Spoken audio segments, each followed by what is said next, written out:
Good evening. Welcome to North West Tonight with Annabel Tiffin. And Roger Johnson. Our top story. A doctor is suspended after supporting fake holiday insurance claims. It's thought Blackburn GP Dr Zuber Bucks made more than £120,000. Also tonight, two Manchester... A Blackburn GP is due to be struck off after diagnosing a series of holiday food poisoning cases without sufficient evidence. The tribunal found that Dr Zuber Bucks had also failed to declare that his wife was a director at the legal firm which had taken him on to provide the reports. His actions were described as deplorable by the panel. There's no suggestion that Mrs Bucks was involved in the wrongdoing, as our health correspondent Jill Dummigan explains. It's a thing.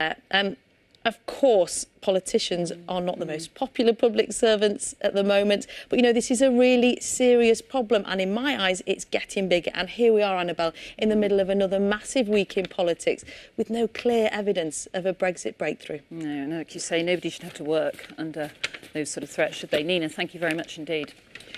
Now, one person has died and a 72-year-old man has been seriously injured after a fire at a farm in Cumbria. Police were called to the scene just before 9 o'clock this morning after a blaze broke out at the property at Thwaites near Broughton-in-Furness. A 17-year-old boy is fighting for his life after being stabbed in the chest and back in Liverpool. It follows an altercation on Boswell. Now, you could be forgiven for believing time stopped at Hadlow Road Station in Cheshire when the last train departed from its platform 60 years ago.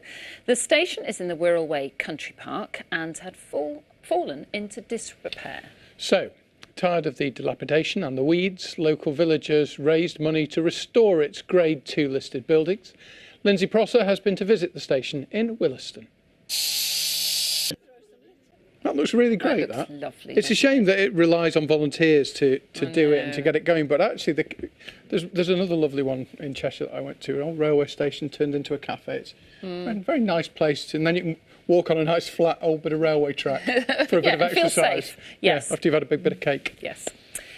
Now, the Liverpool heptathlete Katarina Johnson-Thompson has suffered more than her fair share of setbacks, from major championship heartbreaks to troubling injuries, of course. But it all finally came good in Doha earlier this month when she became world champion.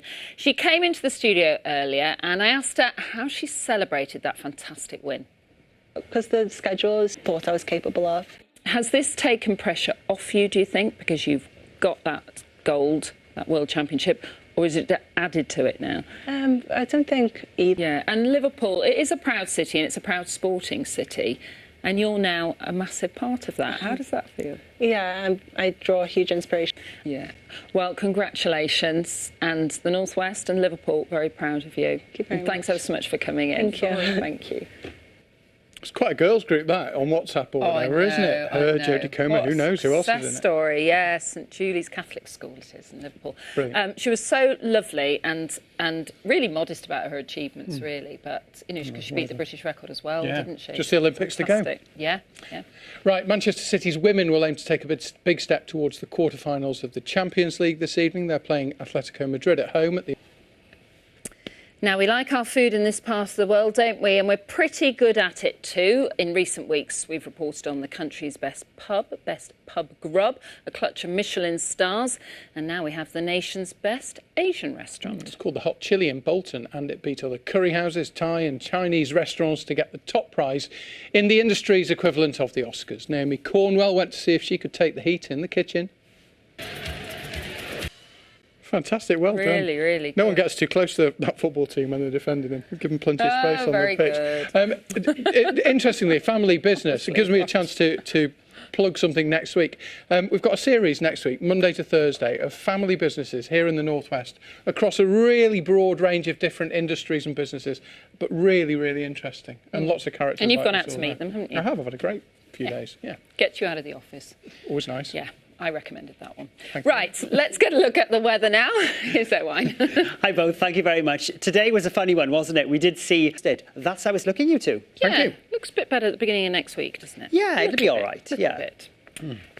Now, before we go, a couple from the Isle of Man had a bit of a shock when they turned up at the airport about to go on holiday when they discovered they'd packed something they shouldn't have. The airport security... Just laughed and they were fantastic. So you'd be glad to know that the airport security got candy home. You saw the couple heading off on their holidays. I think they were doing that on the bus, weren't they? It easily happens. My cats sit in my suitcase when I'm packing to go on holiday. Yeah, mine does as well. They know, don't It's they? a litter tray, do they? Yeah, I hope not. Oh, that's not nice. They know when you're going away and they don't like they do. it, They just go and have a little sit down, don't they? Yeah. Oh, Can you imagine? Good night, have a lovely evening. Good Thanks for night. watching. Yeah, imagine if he hadn't been caught.